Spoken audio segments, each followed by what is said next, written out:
ប្រផ្នូលនិងអត្ថន័យនៃការយល់សប្តិឃើញកងទ័ព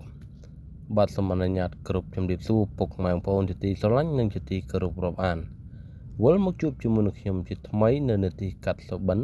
ហើយនៅក្នុងវីដេអូនេះខ្ញុំនឹងលើកយកអំពីការសុបិនឃើញកងទ័ពមកបកស្រាយជូនបងប្អូនជាទីស្ដាប់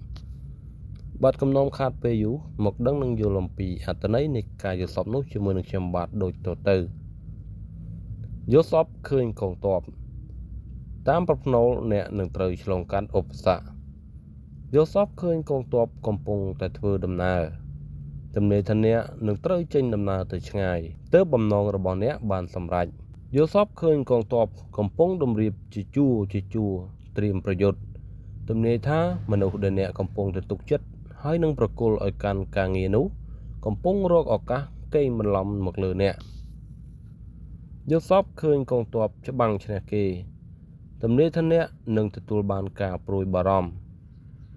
បើយល់សប្តិឃើញកងទ័ពច្បាំងចាញ់គេវិញនោះទំនេរថាអ្នកនឹងជួបការមិនសប្បាយចិត្តក្នុងរយៈពេលខ្លីបាទពុកម៉ែបងប្អូនសម្រាប់អត្ថន័យនៃការយល់សប្តិឃើញកងទ័ពក៏បានបញ្ចប់ហើយជាចុងក្រោយមុននឹងបញ្ចប់ខ្ញុំបាទក៏សូមអនុញ្ញាតគោរពជូនពរពុកម៉ែបងប្អូនឲ្យរកទទួលទានមានបានធ្វើដំណើរទៅណាប្រកបដោយសេចក្តីសុខនិងសុវត្ថិភាពបាទសូមអរគុណសូមគោរពលា